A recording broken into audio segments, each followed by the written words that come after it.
capabilities. And we're excited today. We have an in-depth look at the Skywalker sound tool implementation in Pixel Strings. I'm happy to have with me Scott Levine from Skywalker Sound this morning. Hey, good morning, Ernie. Hey, good morning, Scott. When we partnered with you guys, we quickly realized we were partnering with our audio equivalent. You guys love for things to be high quality with a lot of orchestration, and so do we. And so, I can't imagine that we couldn't have partnered with a better company. It's just, we could have partnered with a better company. It's just amazing. Every time I'm using the technology and I'm seeing what we can do with it, I'm just amazed that all this is in automated fashion. It's kind of amazing what you guys have done there at Skywalker. Thanks, Ernie. That's nice to say. Skywalker Sound is a post-production sound facility making soundtracks for films, episodic, and interactive content for over 30 years now. Many of our employees are sound designers, editors, and mixers, so tools focused on content creation and sonic fidelity are really in our wheelhouse. As participants in the creative process, attended by the filmmakers and clients, we pay special attention towards preserving the completed sound mix as much as possible after the clients leave the room throughout its different versions that need to be created. Any adjustments that need to be made to a track for a specific broadcast or distribution need should still preserve the intent of the filmmaker and mixer, and the audio processing tools we create are rooted in that philosophy. Working on so many projects for various clients around the world, we know that there's no single standard deliverable format or layout, which often leads to entire workflows just to repackage tracks and channels into different orders. So we decided to design our tool set to be flexible and accept whatever layout you have and output whatever format and structure you need. This eliminates the need for manual massaging of channels, order, and structure just to go in and out of processing tools. Well, and as I look at how the interface works and how everything comes together whenever we go through the kind of the steps in the workflows, that's exactly what happens. So without any further delay, let's go ahead and just dive in and kind of give people a little in-depth look at what Sky Sound's tools are in Pixel Strings. This is the standard interface that you guys are used to seeing if you've been a Pixel Strings customer. This is the 3.0 version, and this is going to be going live pretty soon, I believe, within just a few days. And some interesting changes to this, I'll just go over really quick. Everything is now sorted alphabetically inside of your source files. There's a little note here. It says assets are sorted alphabetically. And then in the output files, we sort everything based on whatever was the last thing to render. So that way you don't have to worry about where is that asset going to be, where is it going to, because before it seemed to be scattered a little bit. And so that's been added to there. So it'll make things a little bit easier to find your files. Also, when you want to submit a file, this is now all alpha order. Based on custom workflows first, and then it moves into the built-in workflows, and then IMF custom workflows at the end. And also this job pick list, whatever you want to call it, your workflow pick list, that will completely mirror what is found in this drop-down list. That was just a little oversight from before, but that's been done to make things just a little bit easier. Okay, so let's go ahead and dive into a workflow that has Skywalker Sound. I think right now we're set with a ProRes. Yep, so we'll stay with that for right now, just a ProRes and QuickTime container. When you go into the Skywalker Sound interface, everything's going to be passed through audio, which means whatever it was is what it's going to be. As soon as you want to do anything to it, then you can either drop the audio or you can go into the Skywalker Sound tools. You just select it here in the drop-down menu. So I'll click on this, and everything goes from gray to black, and you can now make some changes. Now, one of the first things that you have to do when you are using this tool set is you have to define your sound field groups. Now, that may be a terminology that my broadcasting brethren are not familiar with, but essentially the sound field group is the listening environment created by the channels within the channels, from the channels. So if you have 4 tracks of audio and each one is 2 channels stereo, then the sound field group is those two channels in each one of the four tracks. So you have a total of 4 sound field groups. If you happen to have some 5.1, all 6 of those channels comprise the sound field group. So it's good to keep in mind that is the macro level of how we deal with things inside the Skywalker sound tools. So first thing I'm going to do is I'm going to add a group. So click there, and I have this box that pops up, and I have to define what it is. Soon there's going to be a box that you can select an asset and to pull the configuration from the asset. That you don't have to do this, but that's a little bit further down the road. Right now, it's all you have to define it manually. So let's go ahead and say this first one is a 5.1. Now, some things happen. As soon as I say it's 5.1, I have this group of channel labels and channel orders. And if I need to change things, let's say it happens to be in LCR instead of an LRC, I can change this by just making these quick changes. If I want to reset it to the standards, just go ahead and click this. And if you notice underneath here, it says track 1, channel 1, track 1, channel 2, track 1, channel 3, so on and so forth. If by chance this is discrete tracks, click this button here. And you'll see that it's all track 1, channel 1, track 2, channel 1, track 3, channel 1. It really doesn't matter if you check this box or not for the processing, but sometimes it's very helpful to visually see what your layout is. And so if it is discrete tracks, absolutely check that box right there. Next thing I want to do is let's add another group. Let's say we have a stereo channel that we want to add to this as well. So we have eight channels total, and we're going to go ahead and say everything is in one track. Now, if you look at this though, right here it says track 2, channel 1, track 2, channel 2. That's because when you add it, we make the assumption that it's a new track. If you need to tell it, hey, no, it's not a different track. Everything's concatenated in a single track. There's a little linking button right here. Click that button, and now you'll see this becomes track 1, channel 7, track 1, channel 8. So visually, you can see your audio layout as it's going to go into the system, which I think is very important when you're trying to map everything out. Okay, the next thing you have to do, you have to define some output sound field groups. Let's go ahead and add a group. And right now, we're just going to go ahead and do this as a 5.1. So we're basically mapping straight across. Now, you'll notice a box appeared right here. It says map to output groups. If I want to, I can say, okay, we're going to take this input group and map it over here, and we're done. Let's go ahead and add another group. And now you have another box. I can also map this 5.1 to 1 and 2 if I want to. If I do that, it's going to make it a stereo. It will automatically downmix this 5.1 to a stereo. I don't want to do that right now. I want to go ahead and take this second one and map it over here. Now, just like on the input side, you have the ability to tell it, hey, on output, I want this first group to be discrete tracks. I also want this one to be discrete tracks. So now I've mirrored that input to the output of everything being discrete tracks if I had those buttons checked. If not, if I want it all concatenated into a single track, I can again link this thing and say, there we go. Now I have track 1 is first 6 or 5.1, and channel 7, 8 or 2.0. Now, if I made a mistake and I want to make this 2.0 and 5.1, I can always just change the drop-down menu. That's not a problem. Or I can click this little 6-pack of buttons here and just click and drag it and move it up. So I'm going to go ahead and move that back, and I'm going to go ahead and leave them unlinked for now.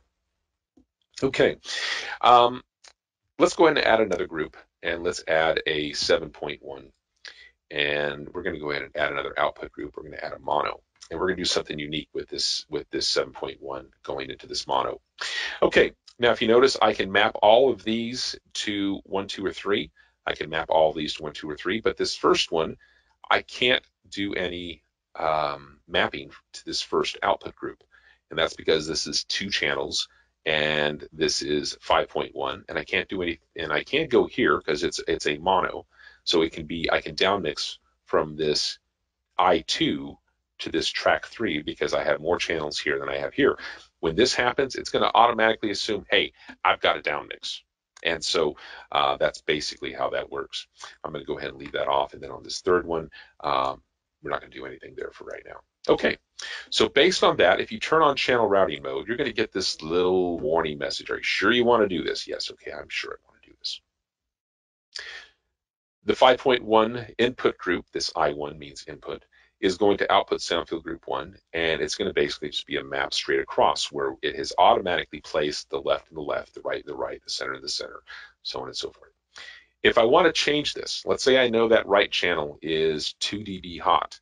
It's just, I can go in here and I can say, let's dB attenuate it by 2 dB, and bingo, I've made that adjustment. Or set it back to unity gain, or I could say, you know what, I don't want to use this left and right at all.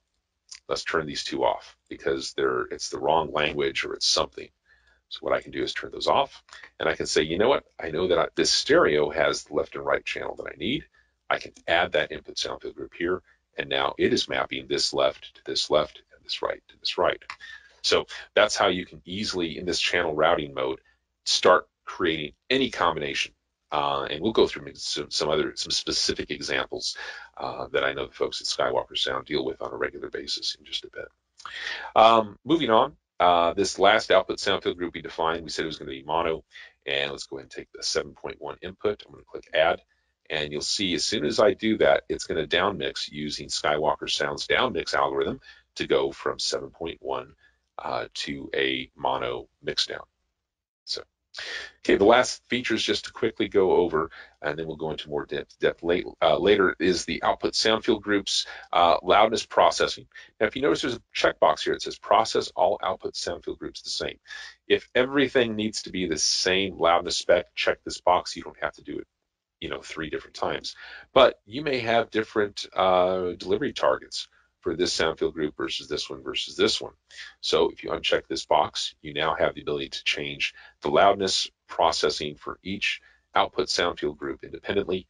And for example, this could be Disney Plus R128. This one can be Spotify, and this one can be, I'll say it's YouTube. These are all adherent to the specifications for these presets. The minute you make any change whatsoever on these things, it now becomes a custom preset because you have strayed away from the specification of Disney Plus R128. Or any of these other ones. If you make a change here, it is now a custom because you have varied from the Spotify specification. The last thing is going to be the output and codec settings. And again, you get a warning here. Are you sure you want to do this? And if so, you again have the same choices. I can say I want all output tracks processed the same, or I can say that we're going to do each one individually. Now, this is where sound field group and tracks might get a little confusing, but just keep in mind that codec settings are track specific. So I can't change the codecs within a track. Each track has to be treated the same. So anyway, this is how you basically set those things. Anyway, that's a very quick overview of everything involved with the Skywalker sound technology. Scott, I think what probably good to hear is, when customers go to you guys there at the ranch, what are some of the things, what are some of the challenges that they're bringing to you to be able to solve for them from a channel routing or loudness perspective? Yeah, Ernie, I think a big thing that's going on right now in audio is, of course, so many different streaming services are carrying so much content. And what that's requiring of the post-sound vendors and the mastering houses is multiple versions of loudness corrected content of the exact same track. So I think what would be worthwhile for us to take a look at is an example input clip that maybe has, a 5.1 and a stereo, or maybe two 5.1s and, 2 stereos. And let's look at a way for us to be able to create multiple loudness versions adhering to different specs in one go. Okay, sounds great. Okay, so you had said a 5.1 and 2 stereos. Does that look pretty representative? Yeah, that looks great. But sometimes coming out of off the mix stage, our 5.1 channel order is actually SMPTE layout, so it's LCR, LSRS, LFE, and then being able to change the channel label right here means that we don't need to go into Pro Tools, reorder those mono files, re-export it, and then jam it back into the video file. So that's super easy that we can just set the channel labels right there. Okay, so we've got the 5.1 channel order all set, and we've got 2 stereos. So what we want to do is we want to create 2 different 5.1 outputs that are going to have different loudness processing on each of the 5.1s. And then we're going to create two stereos that are just left alone. Okay. So over on that right-hand output groups tab, you've made our new 5.1s. Yep. And Ernie, why don't you go ahead and label number one as, sure. We'll call it Netflix. So that'll be a dialogue gated target. And then number two, we'll call it R128, which is the EBU R128 standard, which is a program gated target. And then track 3 and 4, we're just leaving alone in terms of loudness, but those can be labeled whatever you want just to keep track of them. Maybe track 3 is stereo 1 and stereo 2, or domestic and international language. Oh, let's do that. Domestic. That makes sense. Now I guess, one quick note. These aren't going to go anywhere in the metadata of the file. If I remember correctly, these are just so you can keep track of it on the screen. Is that correct? Yeah, and that's so when we scroll down to loudness, things like that, we can know what we're selecting besides just output groups 1, 2, 3, 4. Okay. So now that we've set up what our input is, we've set up what output we want to make. Let's now do some mapping so we can tell the system what we want to go to what. Sure. So we know from this input 5.1, we want to pretty much mult it and send it to both output groups 1 and 2, so it can be duplicated and have processing done for these different output groups. So perfect. So you just checked that box, that little map to output box 1 and little map to output box 2. Mm-hmm. And that's really all you need to do to link that input to that output. Now let's go ahead and finish, tidy up and map the third stereo, straight through, and the fourth stereo. Okay. Just so we know those are going to be passed through. So we've now mapped our input groups to the output group. We don't need to do any special routing because we're kind of doing straight through 5.1 to 5.1, stereo to stereo, so we don't need to do any custom routing. So let's scroll down now to the loudness portion. Okay. So here, in our case, we don't want to process all these output groups the same because we want to have different output targets for each group. So what's cool is our labels from up top have transferred down below to this output group, so we can just keep track of what's what.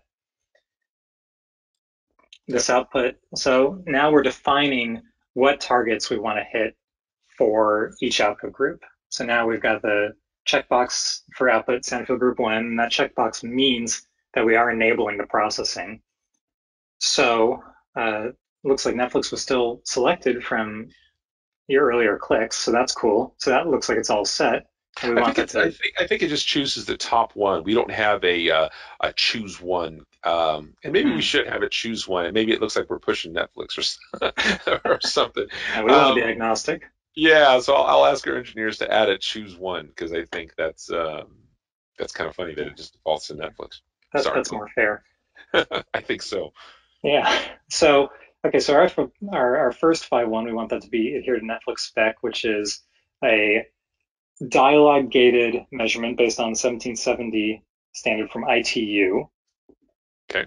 And if we had a different target number, then we'd be able to add in that for the loudness, which is LKFS is the units, and true peak is decibels and true peak. But we like those numbers, neg 27, neg 2. That's a very well-known set of numbers in our loudness processing community. So that's all ready to go. And now we want to take a look at the second output group, which we need to be R128. Okay. So you can choose it on the preset. It could be EBU R128, just like that. If you notice, that flips the measurement algorithm just below the preset to a program-gated measurement type, and that's as specified in the standard. Of course, if you want to change the target or the algorithm, you feel free to change the numbers, and the little preset will flip to custom. And of course, we can add more presets. They're pretty straightforward. So we're set on our first output going to Netflix, second output going to EBU, and we want to leave those stereos that we made alone. We just want them to pass through. So we're not going to check those boxes, Okay. which means there's going to be no loudness processing applied. Um, and it's as simple as that. Now we've set up our workflow. This is a template, right, Ernie? So you could Yeah, save this for future jobs. absolutely. I think I don't know. I think I'm based on just create workflows. Yeah, I can save this. Oh, I got to have a name.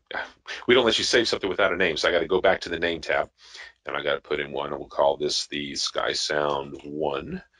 And now, once I've done that, I can hit the save button and workflow saved. So that little error goes away. Excellent. Now, if I go back here to Skywalker Sound, we're back where we were. Okay. Yeah, so we Great. can certainly save that. Great. And then, of course, any output container settings, we can turn on later, and any encoding, all those types of things. That's more Yeah, housekeeping. sure.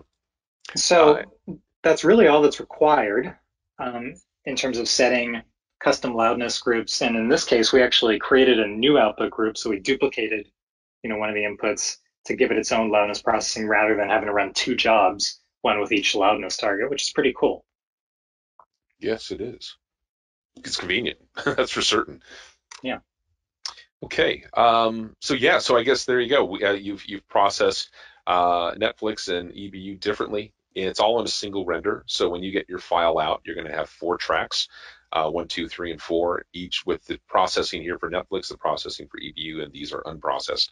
That's awesome because I mean a lot of times with some audio tool sets, it's one audio processing for the file.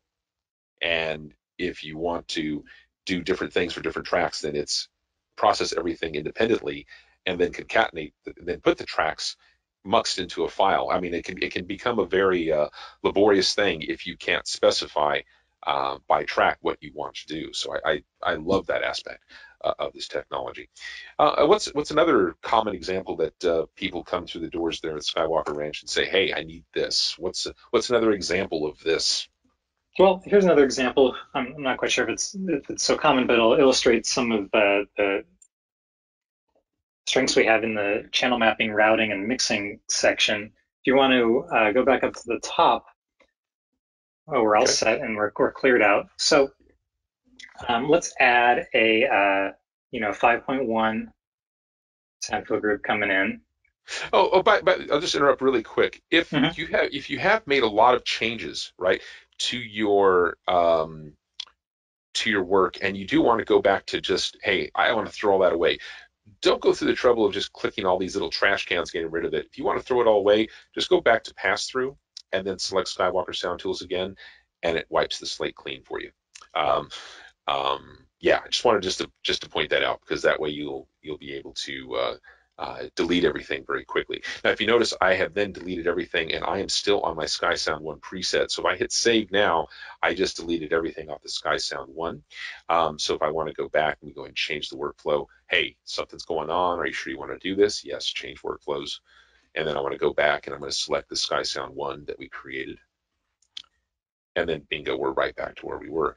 Now, let's say I want to make SkySound 2, which is what we're about to do. I click duplicate, and you get a little confirmation note that it's been duplicated. And I come over here to name, and I'll see it's a copy of SkySound 1. Let's go ahead and just delete SkySound that, and we'll call this SkySound 2.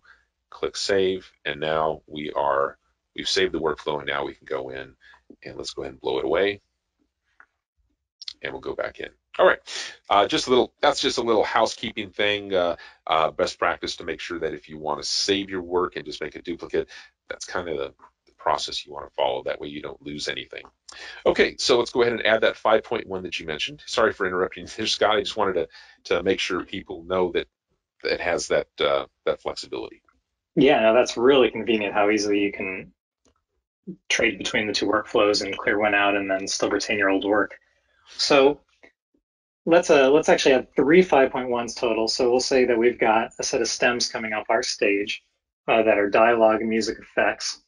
Okay. And what we need to do is we need to make a single composite master of those and some 2-track down mixes too.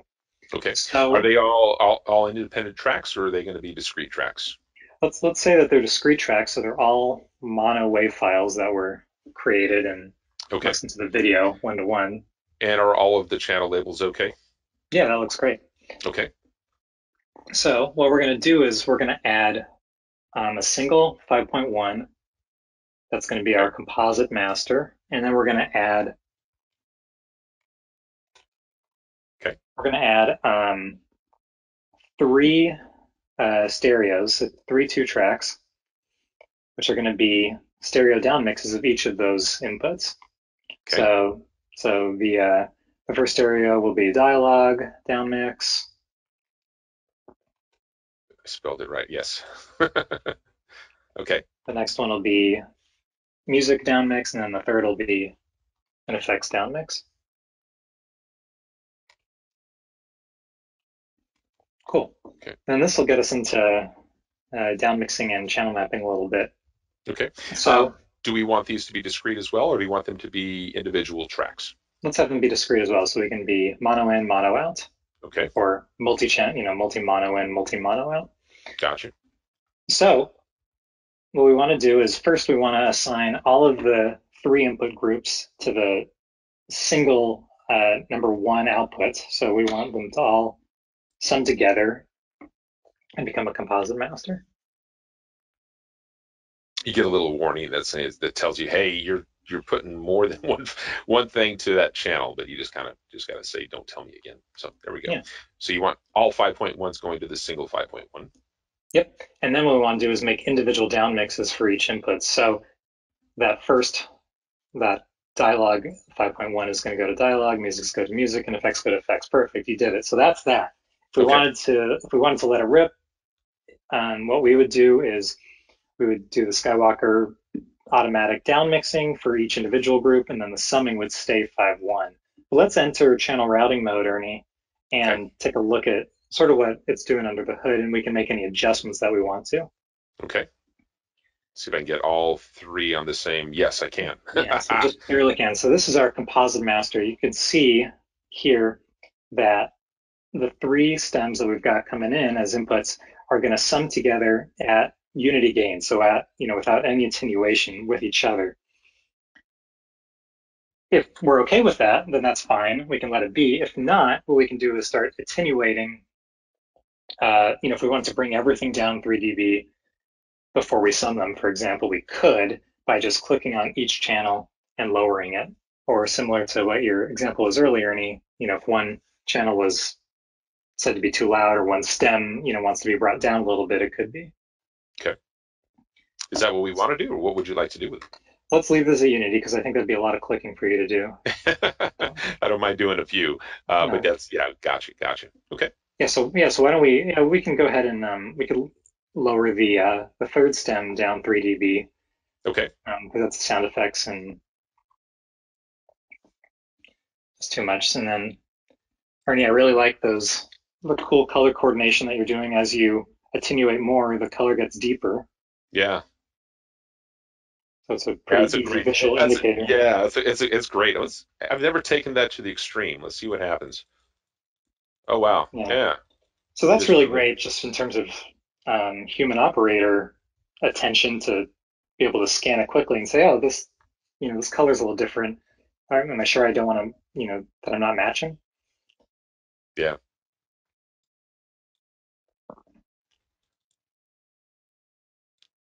Okay. Excellent. So that's all set. Now, if we want to take a look at the down mix, we can look at our next section. So our 5.1 master is made, and we attenuated the third stem, the effects stem, down 3 dB. Now we're looking at the individual down mixes from each input to make their own new stereos. So we've got all these Ds, which stand for down mix. And let's say, for example, we're okay with the automatic down mix for the music and effects, but the dialogue, what we want to do is actually down mix it and exclude the surround channels because we think that there's going to be too much reverb buildup. It's just going to be a little bit too noisy. Mm. Okay. So, Ernie, if you could go ahead and click on the left surround and right surround, Okay. we want to turn them off. Yeah, we want to exclude them, you'd said. Yeah, exactly. So now what we can do is we'll still be down mixing, and effectively what the Skywalker tools will be doing is is down mixing a 3.1 now, an LCR and sub into left and right. Excellent. Excellent. So there's no other configuration necessary. That's all the information that the system needs. Okay.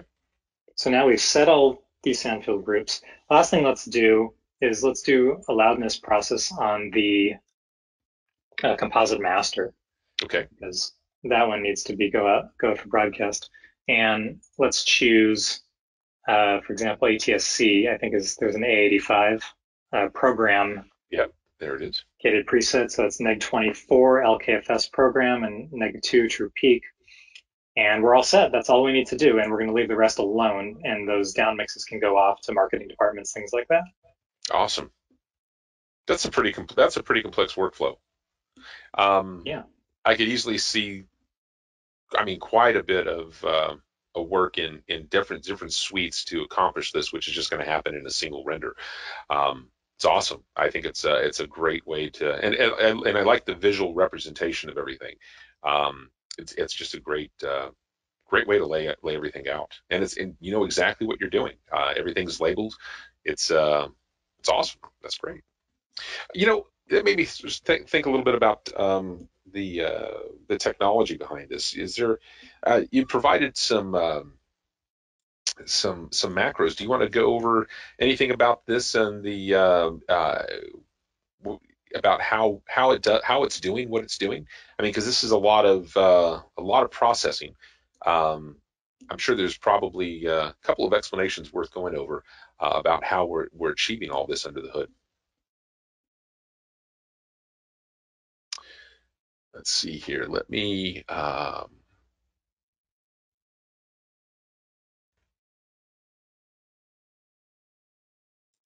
You're going to hand over some screen control? Yeah, I've got to give you screen control, but I couldn't find my my little.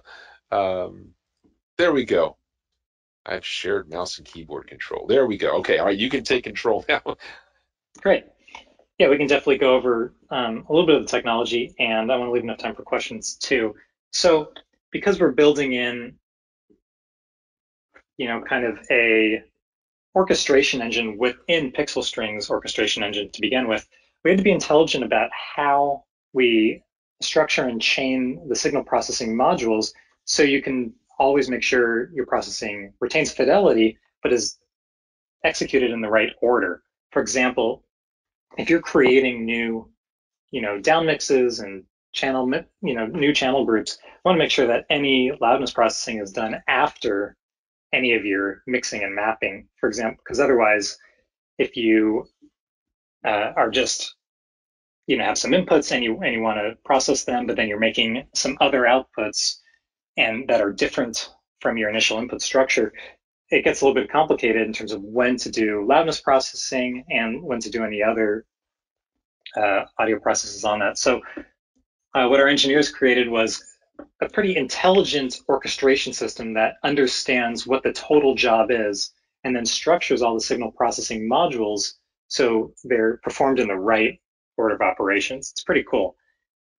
So I can show you, we have some line drawings of our different signal routing options. So, if we have simple single processes, for example, loudness analysis, loudness correction, that's fine. It makes a lot of sense. But as we start to add in multiple processes, now retime is something that's coming soon, Ernie, we can talk about it in just a second. Sure. We need to intelligently understand what the needs are of the incoming workflow and then order our modules based on that. It starts getting a little more complicated when you start building up so many different processes within one workflow and you want the right output. We have entire logic trees, where is it, down here, that we made to be able to figure out exactly what the user needs so we're not making an improper sound field file on the output.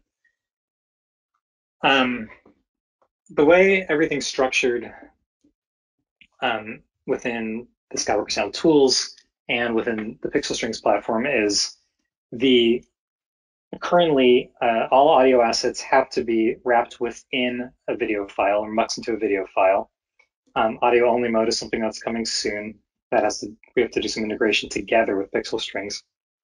Um, and then once the asset is ingested into the pixel strings platform, there's certain information that's known about the asset, and then certain information that the operator knows only. And sometimes it's in a PDF, a sidecar metadata file, or just a piece of paper somewhere about what the layout is. So that's why we require the operator to define what your input is, because that allows our audio processing engine to have more intelligence and to understand, okay, these 6 channels are a group of a 5-1 and they should be treated properly. And in loudness processing, for example, they need to be given the right weightings for the sound fields, position. For example, surrounds have different weighting than the front channels when you're doing loudness analysis and then the subsequent processing. So this is kind of how we structure our payloads that come in and out of the Skywalker sound processing tools is what are the groups that you have on the input side? What are the groups that you need to make? Any coefficients, any routing, either user-defined coefficients for down mixing, or you let us do all the down mixing on our own algorithms. And then what do we need to make? And then at the very end, how does it get wrapped? So we've totally decoupled the concept of the encode, decode side of the workflow with the kind of core audio processing. So things can be wrapped all together in DD plus, wrappers, DTS, whatever. Once they're decoded, then we're just in the normal PCM uncompressed audio domain, and we can do whatever work we need to, and then you can rewrap it to anything you want. So we're not locked into any specific encoding scheme or audio track or channel layout.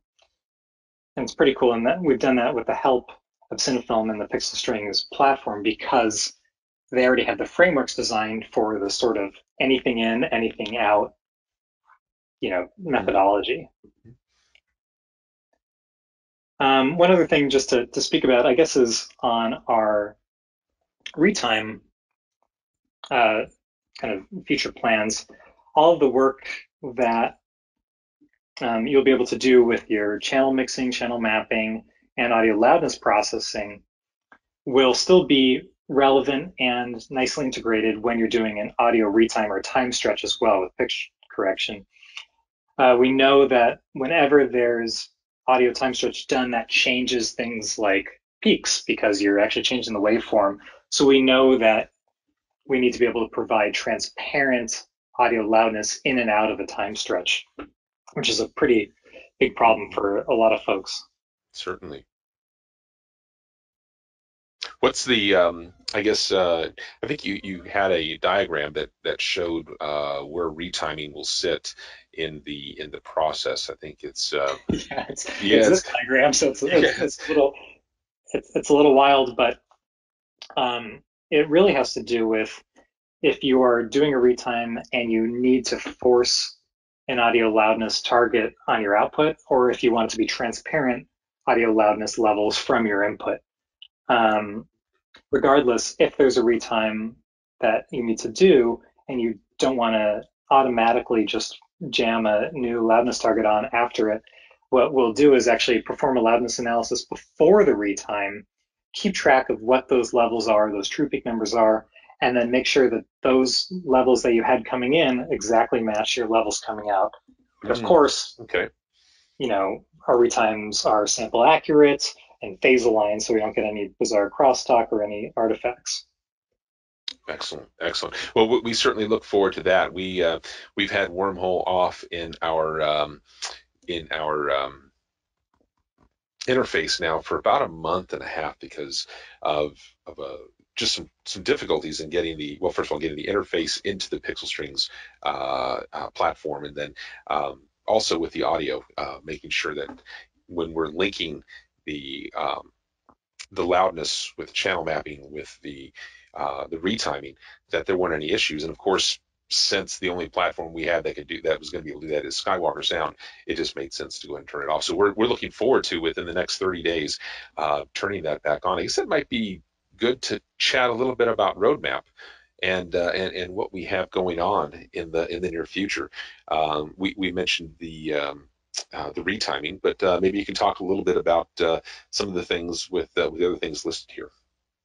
Yeah, so what's coming up super soon, our engineers are just finished validating the work, is EBU mode for R128 measurements and corrections. Right now, we've got program integrated loudness and true peak, but we're adding the momentary, the short term, all the supplementary measurements and targets for the EBU R128 supplement that's defined in 3341. So that's coming up super soon. Dynamic range control is something that everyone is talking about, and it's being investigated by standards bodies. And I think it's being, precipitated and pushed forward even more because everyone's sitting at home on consumer devices right now. So dynamic range control is something that's coming up pretty soon, because Pixel Strings has the integration with it's Cinasert, I believe, right, Ernie, for DCP. That's Yes, that will be hopefully a NAB timeframe release or sooner. But yes. Yes. So we're going to provide TASM metering and loudness correction to go along with DCPs, so you can get that TASM number. And then the big thing, of course, that we're dealing with in Skywalker Sound and everybody in the post community is immersive formats. And so loudness correction for immersive formats is coming. We're working on it. And of course, retiming and everything else that goes along with it. With Pixel Strings integration with IMF creations, we know we're going to need to support ADM files, IAB files. That kind of goes hand in hand, of course, with immersive workflows. So that's coming, I would say coming soon, maybe in 2021. It's just, it's the way everybody's going. And of course, we need to provide support for that. Enhanced stereo is an interesting topic that, we're definitely investigating. It's definitely on the roadmap. And it's kind of a question also with our distribution partners on if they want to provide other formats of stereo besides a straight, what we call low row or, left only, right only stereo, and things like enhanced stereo, transaural, and binaural processed versions are something we're definitely paying attention to, and we think are going to be a huge benefit to the consumer listening experience.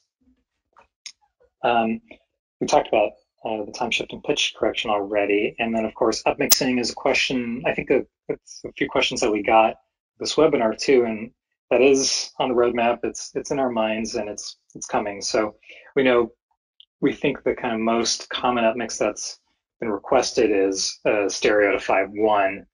And then, of course, as we go a little further, there'll be investigation in upmixing to immersive formats, and that's something that a lot of folks are hard at work at.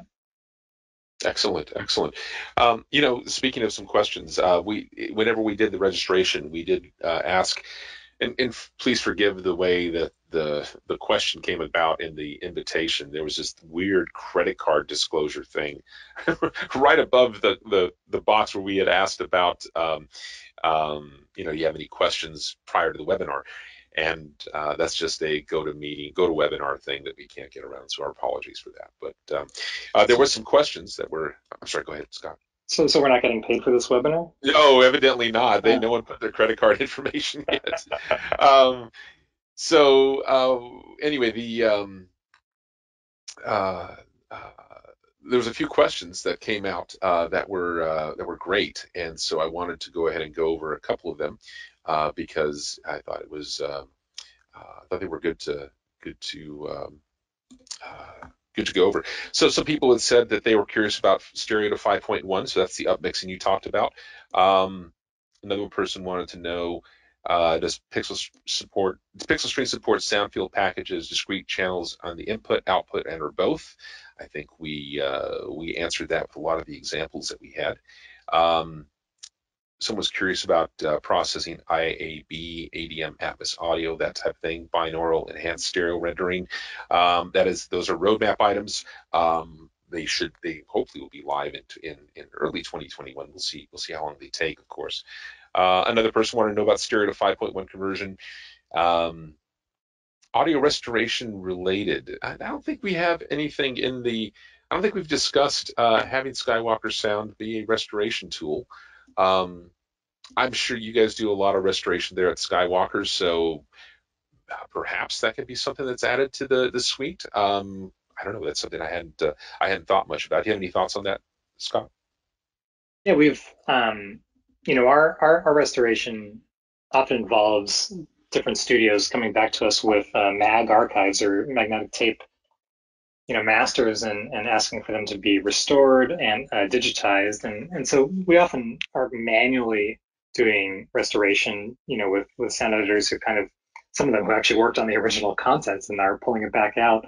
And so it'd be really interesting to hear some more details about the restoration inquiry, and what type of processes people would like to have in an automated workflow fashion like this. Hmm. So certainly something we can talk about. I mean, is kind of the whole idea, I guess, behind the Skywalker Sound tools is to, from what I understand, is that there's going to be different modules. Right now, you're looking at the loudness and channel remapping module, and that's fully integrated. There was a question that popped in. I just see that is the integration complete? Yes, the answer is it is all complete.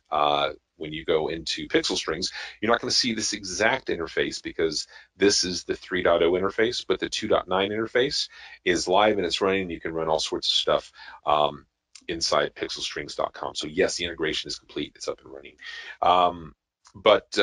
Yeah, so that's great. But the idea is that you'll have these different modules that you can invoke, and as the genius minds at Skywalker come up with new stuff, and we feel it's a tool set that needs to be in Pixel Strings, then yeah, we're absolutely going to see about adding them. As we get more advanced, like doing a restoration tool or doing even like the audio retiming tool, there's going to be a slight upcharge for that because, well, you gotta keep the lights on somehow, right? Yeah, this is that's the whole idea of the platform, is to just add tools, to add things, to make it more and more popular, but always keeping the orchestration in mind so everything gets done in a single render. It doesn't waste anyone's time. There was another question about sent in ahead of time about pitch correction from 2398 to 25 using a speed up method without interpolated frames or motion compensated frames. And the answer is absolutely. The wormhole function, if you have the predecessor to Pixel Strings, if you have Radiant Grid, and you have Wormhole for Radiant Grid, and it's turned off right now in this, I believe. Yes, because of the things I mentioned earlier. One of the features of Wormhole is you can do a standards conversion for 23.976, 24 to 25 interchange using speed. And when we say use speed, it means we're going to time stretch or time compress as well as pitch correct all the audio. That's a standard feature in Wormhole. And so when Wormhole comes back and into Pixel Strings, it is going to have the ability to do the standards conversion via speed. And so I don't know how we're going to put it in exactly. I don't know if it's going to be linked in Tachyon or it's going to be, it'll be obvious that you will have the ability to use speed, and it will leverage the Skywalker sound processing to make sure that audio sync is kept and that pitch is not lost. So, and we have some other questions that are coming in, so I thought I'd go ahead and turn to those. It says, does this run on-prem as well as in the cloud? Good question. The answer is absolutely yes, and it's identical. The thing about Pixel Strings, the on-prem option for Pixel Strings, is just basically the ability to run this instead of running in a virtual instance in AWS like we have it running. It runs on your hardware or virtual hardware, whatever it is, within the four walls of your data center. So yes, absolutely. Also in Pixel Strings, everything that we've done here with clicks and everything, and whenever you go to jobs and you submit things in the jobs, all of this can be done via API. And so anytime I'm submitting a job, anytime I'm doing a job submission here, and I'm saying, oh, let's go ahead and do this SSAT1, and I'm doing things like making a code mill accurate player proxy so I can view the results of the web, put it in a test mode, adjusting the file. All this stuff can be done through API. So if you have a MAM that is your sole repository for all your assets and everything you do. Simple API integration, so that way it runs either in the cloud or on premises. No difference. The idea is same interface, same methodology, whether you're running in cloud or whether you're running on-prem. Let's see, another question. Is there an audio watermark for test mode? Yeah, there is. Here's what I recommend. Create a workflow, put it in test mode, and listen to your watermark. I think you guys will be pleased with that. It's pretty darn cool. Let's see, question, is the API integration complete? Yes, it is. Like I mentioned before, you can go through and put a couple of bucks in and see the quality of the audio mapping and the audio loudness correction. Absolutely. Let's see, any other questions? We'll feel free to leave all this leave this open for a little bit longer if you have any questions about the technology.